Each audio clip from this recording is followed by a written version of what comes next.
with the magic name of Ferrari, the result was one of racing's legendary pairings of car and driver, like Lotus and Jim Clark, Tyrrell and Jackie Stewart, or McLaren and Ayrton Senna. But when the end came in a tragic crash at Zolder, Belgium in '82, the world mourned a life cut short and a talent snuffed out. But throughout the sport, they still remember Villeneuve. Formula One now seeks a new legend, a talent to erase the pain of a string of savage crashes. Today, perhaps a new Villeneuve will emerge to help carry the sport to the turn of the century. That driver may be found in the land of Villeneuve at the Grand Prix of Canada.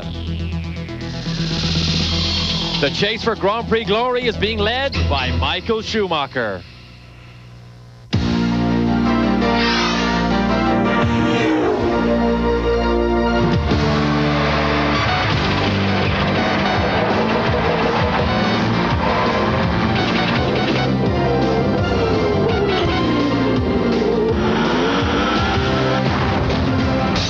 ESPN, the world leader in motorsports coverage, presents Speed World. On an island across the mighty St. Lawrence River from the city of Montreal, for the 16th year, the circuit Gilles Villeneuve plays host to the Formula One Grand Prix of Canada. Hello again, everyone. I'm Bob Barsha. The weather is changing, and so is my voice, so please bear with me. Following the deaths of Gilles Villeneuve and Riccardo Paletti back in 1982, Formula One embarked on a safety crusade that helped bring about a dozen years of fatality-free racing. Following the deaths of two drivers earlier this year in Imola, Italy, Formula One has again tried to respond. Just below where I'm standing, the new casino chicane will slow the race cars at the fastest part of this circuit. But the Formula One car evolution continues as well. And for more on that, let's join my ESPN colleague, Derek Daly. The rules of Formula One continue to change in an effort to try and make these cars safer for the drivers. This weekend here in Canada, Williams Grand Prix Engineering have actually addressed the cockpit openings. They've made them wider in an effort to stop the driver striking his head against the front of the cockpit in the event of a heavy front-end collision. Now, this is the latest FW16 chassis here. And all the way through here is now wider than it was before, because earlier these chassis had a V section all the way through here. But now behind the driver, there's another rule change in the airbox. You can no longer have a positive air pressure in the airbox leading into the engine. You have to open it up to relieve that pressure. This is Williams' interpretation of the new rule. The Tyrrell team, they simply chopped the top off their airbox. McLaren, similar to Williams, cut the back end out. Ferrari team cut the side out of theirs. This is Minardi. Simtech has the biggest variety of holes. The Ligier team again cuts the top off. And Benetton, very similar to what Williams did. Now, there are lots more rules that we will deal with as the afternoon goes on here. But for the moment, Bob, it's back to you. Okay, thanks, Derek. Stay with me, buddy. This broadcast may be yours before long. We'll be right back to Montreal. This ESPN presentation is being brought to you by Haviland Formula 3 Motor Oil. Add more life to your car. By Volvo. Volvo reminds you to drive safely. And by your local Yamaha dealer, who invites you to see their exciting line of motorcycles, ATVs, and snowmobiles.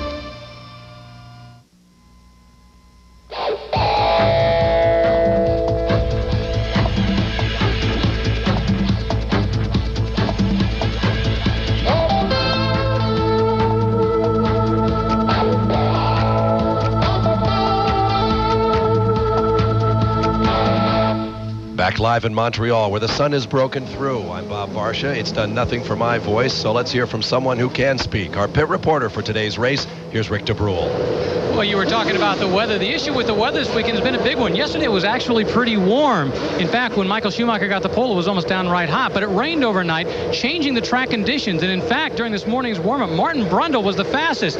Second and third fastest. But it feels much warmer due to the high humidity, a very light breeze, and fortunately, a very low chance of rain. Derek, how about a closer look at this circuit? This racetrack here at Ile Notre Dame is a use only one time per year racetrack. It's 2.7 miles long. And apart from the new chicane and the fast S's, this track layout is actually largely unchanged in the last 15 years. Lots of chicanes, very much a point squirt, stop and go type of track with very poor grip qualities.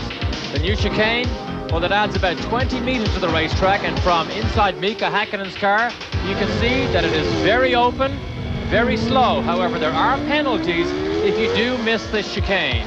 Brakes and gearboxes, they take a real pounding here. And so does the fuel tank. Very heavy circuit on fuel. We expect at least 2 stops from everybody. You're riding aboard with the young Scot. David Coulthard has to wonder about the way. We'll be back with more in just a moment. From high above the Circuit Gilles Villeneuve, Michael Schumacher leads Jean Alesi, Damon Hill, and Gerhard Berger in the Grand Prix of Canada. The 16th running of this race here on the Ile de Notre Dame, just across the St. Lawrence River from Montreal. There is Gerhard Berger in the number 28 red Ferrari with Rubens Barrichello just behind him. Berger is a former winner of this race. Here you see the last 5. Alain Prost now retired. Berger, Nelson Piquet, the winningest driver in this race on this circuit with 3 victories. Ayrton Senna took a victory for McLaren back in 1990, one of 7 wins for that British-based team, the most of any constructor. And Terry Boutsen, as I mentioned, with the first win for Renault in the normally aspirated era. Down in the pits, Andrea De Cesaris in the Sauber. And De Cesaris did a remarkably close. If Mansell did come back, he would come out, and Coulthard flashes down the inside, and he will make a pit stop for tires and fuel. David Coulthard brings the car in. I mentioned the fact that teams were out practicing this morning. David Coulthard was the only driver out practicing. You have to remember, this is only his 2nd pit stop during a race, but he's executed this one flawlessly, and he's back out in the race. In his first pit stop in Spain a couple of weeks ago, David Coulthard suffered an electronics problem. The engine stalled a couple of times. So all in all, I think he handled that one quite well. There is Fittipaldi. There is Jean Alesi running in 3rd, just a couple of seconds behind Damon Hill, as David Brabham brings the MTV Simtech car into the pits. The Simtech team's trailer here at the racetrack was broken into during the weekend. They lost about $1,500 in cash that was meant to feed the mechanics, plus passports, airline tickets, jewelry, and the like. They got some of the material back, including their tickets and passports, but they were out the money. Although David Brabham was able to earn some of it back by speaking to a tour. They are in deep trouble here because they will have to stop for rain tires if the rain covers more than 2/3 of this racetrack. And remember, Schumacher has not made a pit stop yet, so this may play right into his hands. When he makes a stop, he may just take on wet. Recall a couple of years ago at the French Grand Prix at Magny-Cours, Jean Alesi and the Ferrari stayed out on slick tires in the wet. A pass right there as David Coulthard went underneath. I believe that was Gianni Morbidelli. You're riding now with Michael Schumacher, and you see the effect of the water. Oh, you got to be careful now. It's just so slippery. They have had no practice on this racetrack in the rain. First gear, 2nd, 3rd, 4th, but you can hardly count quick enough.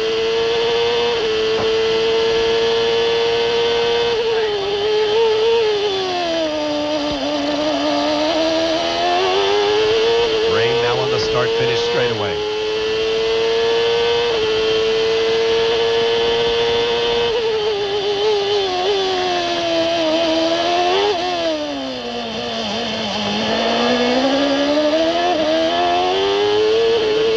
A little bit of wheel spin. Look at that dark cloud on the left. See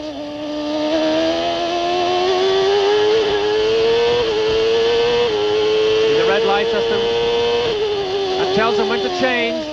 That's the Williams right ahead of them. We're getting reports of lightning around the circuit.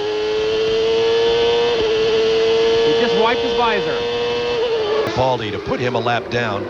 There you see Rubens Barrichello bringing his Jordan into the pits. In all the shuffling, several cars have unlapped themselves. We've had as many as 12 cars back on the lead lap. At the moment, there are 10.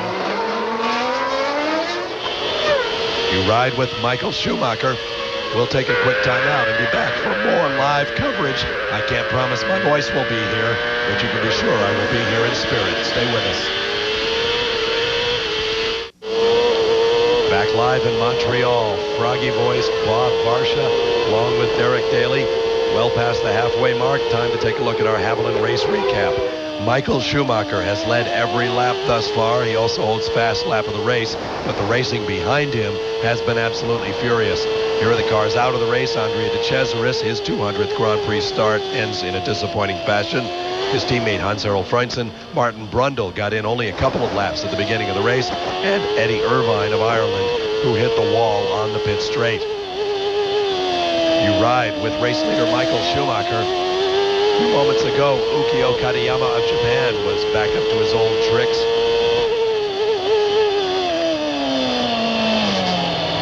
In fact, in this very corner, he still sits in the middle of the racetrack.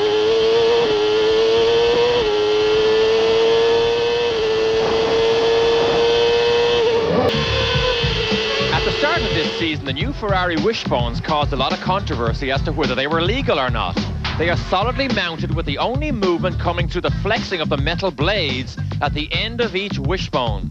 Designer John Barnard was looking for less friction in his front suspension, and he certainly stirred the controversy. The controversy continued with the introduction of new aerodynamic rules which greatly trimmed the front wings of all Formula One cars. And it also sliced huge chunks off the back of the downforce generating rear diffusers. A very different look indeed. Then after the tragic head injuries, Sauber introduced this new high-sided cockpit design to help protect their drivers' heads. To help prevent wheels from wrapping back into the cockpit, McLaren has developed this simple shear mechanism that literally breaks off the pushrod in the event of a heavy suspension impact. And everybody has their own idea of how these suspensions should shear off. There is no team has the same idea on how to do it. Williams, for example, at the other end of the pushrod that you see right here on the outboard end, have little machined marks around the bottom ball joint, so as that is the thing that breaks off and lets the wheel go away from the car instead of hang on to the car and possibly... Of course, we've already talked about some of them. Longer cockpit opening to prevent the driver from striking his head and to aid emergency workers in getting an injured driver out of a car. The pit lane speed limit, pump fuel, and the airbox holes. We move on. The longer cockpit openings will be introduced as new chassis are built, not on existing cars. The minimum weight of the car has been raised to allow the engineers a little more leeway to make the cars more stout and safe. And as Derek mentioned, each team has its own method of trying to prevent the wheels from coming into the car by improving the suspensions and adding improved materials to the headrest, including a new foam material that the sanctioning body, the FIA, tested extensively before providing to the teams. And beginning in France, we will have increased static load test, meaning the cars will be crash tested to a much greater degree than ever before in the all-important side pod that protects the driver on lateral contact. The foam that is now being chosen by most of the teams, 500 RPM. Just listen.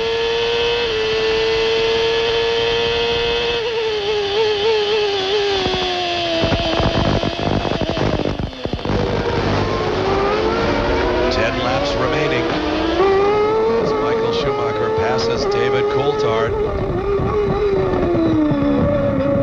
And obviously Coulthard would have just seen the leader pulled over, not accelerated quite as fast, and is quite happy to just let Michael Schumacher go through. Now David Coulthard has one lap less to do. We'll be right back. We are back live in Canada, the Grand Prix of Canada being led by Michael Schumacher. But don't forget, there is baseball coming your way tonight here on ESPN. Live Sunday night baseball as the St. Louis Cardinals visit the Philadelphia Phillies. Everybody's talking about Greg Jeffries, Lenny Dykstra, and the great seasons they're having. But what about the pitching matchup here? Bob Tewksbury, 8-4 for the Cardinals. Danny Jackson, 7-1 for the Phillies. The Birds hope to take 3 from the Phillies tonight, 8 p.m. live here on ESPN, Sunday Night Baseball. You ride with Michael Schumacher through the Formula One. Here's a look. Maybe Mansell. Here are the races as they match up between Formula One and IndyCar. Now, all of this assumes, of course, that Nigel will attempt to run the non-conflicting races. There is also a rumor sweeping the pit lane that Frank Williams wants Nigel Mansell for the rest of the season, and it just remains to be seen what will happen. You ride with Michael Schumacher. Meanwhile, the other McLaren is out of the race. Oh, no. This is a bit unfair for Mika Häkkinen because he was in a points-paying position in 6th place, which now he gives to Christian Fittipaldi. But again, the Peugeot V10 lets him down. You see it here. Smoke, debris, fluid, but his day is done. A little bit unjust for Mika Häkkinen. And ironically, he parks his car in exactly the same place his teammate Martin Brundle parked his McLaren just a couple of laps into this race with electronics failure. It's remarkable how the pendulum swings in Formula One. Who'd have guessed that for 2 straight races, neither McLaren would finish? That's the way it is in motorsports. We'll be right back. Back live in Montreal, you see the stranded McLaren Peugeot of Mika Häkkinen. He's standing by now with Rick de Bruyne. Standing by here in the McLaren pit with Mika. Not the place we wanted to see it. What went wrong? I'm not sure yet, but looking at... And more enthusiastic about whatever his performance level than this guy. I guarantee he's going to be fun to watch when he gets out of the car. And I asked him in New York how he is so emotional. He said, if you consider 26 drivers in the world get to do what I do, he said, if I'm 1st or 3rd to make it onto the podium, he said, it's something I only could dream about. So he said, I live the moment and enjoy every second of it. Continue to live the moment, Michael, because Lee, we live it with you. But look at this. One of the Ferraris never made it over the finish line. Is that Gerhard Berger? Well, we saw Lacey took the checkered flag, but did Berger make it all the way around? Yes, I believe he did. He did finish 4th. Michael Schumacher heads for Parc Fermé. We'll be back with more live from the Grand Prix of Canada on the Ile de Notre Dame. Stay with us.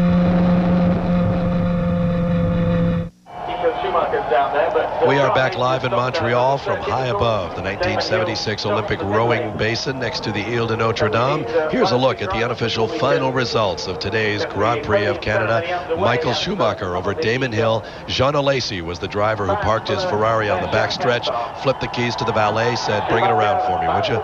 Gerhard Berger managed to bring his Ferrari all the way to Parc Fermé. David Coulthard finishes in 5th position in only his 2nd Grand Prix race, and Christian Fittipaldi picks up the 6th and final point in today's race.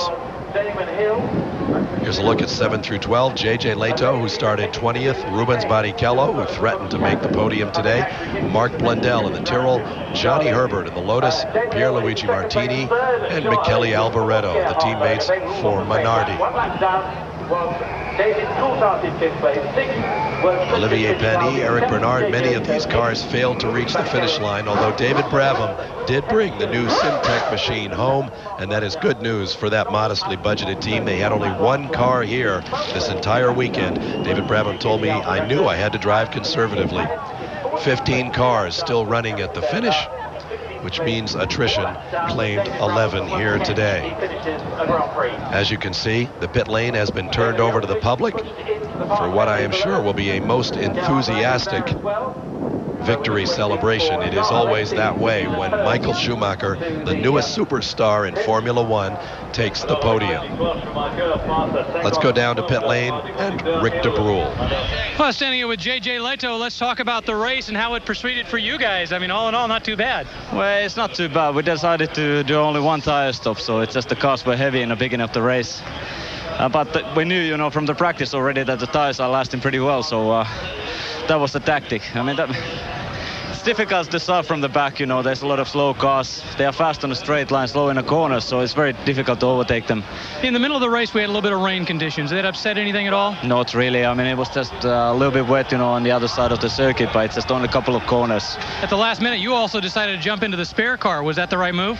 Well, that was the right move. I decided to jump already in the morning because my car was very bad in the qualifying, and I thought that maybe it's better to try the T car. And it seemed to be working much better, so I took it for the race. JJ Leto at the end of the race.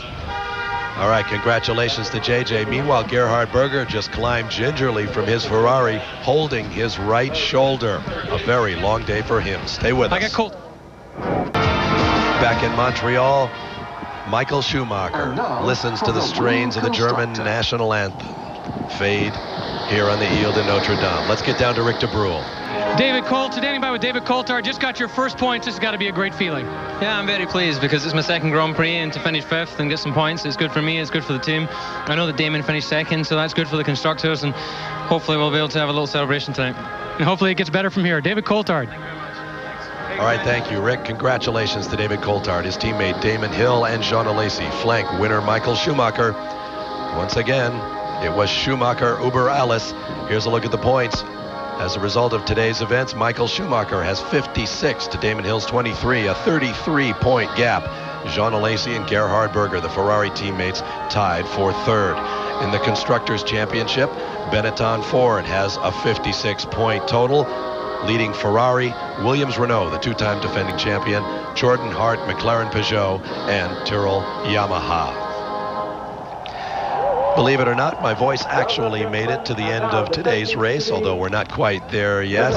Derek Daly, your thoughts? I would like to have seen Martin Brundle have a fair crack this afternoon. Mika Hakkinen was robbed of championship points. I think McLaren are beginning to show the possibility of being a challenge to Michael Schumacher with a little bit more power from the Peugeot V10. But Schumacher and that Benetton seem to have a consistency of speed over the long period that will make them very difficult to beat.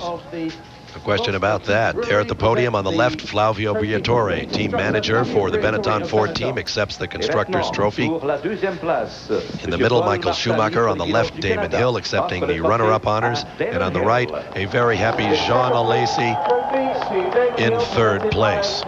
3 weeks before the teams will show up at Manicourt in France in the Loire Valley for the Grand Prix of France. And there will be plenty of testing, you can bet, going on between now and then. And you see the Schumacher flags there in Germany as we speak. They are building new grandstands because the demand for tickets to come and see their man Schumacher spray the champagne, hopefully, in Germany also is so great that they have not got enough seating or standing room for the number of Germans who want to join in this type of celebration. The number we are hearing for the Hockenheim ring, 250,000 people or more.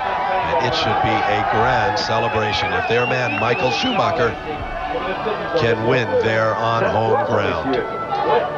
You may be looking at the future of Formula One standing here today.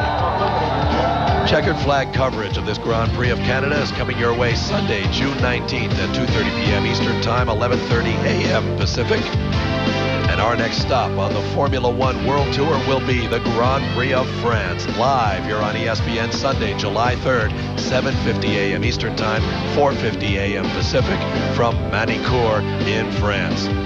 A day that had just a little bit of everything, including rain to go with the sunshine, but one thing remains virtually unchangeable in Formula One, the Benetton Ford team and the absolute brilliance of 25-year-old driving sensation Michael Schumacher. In fact, the countdown may soon begin to a possible first world championship for the man. I'm Bob Barsha for Derek Daly and Rick de Bruyne. So long, everyone.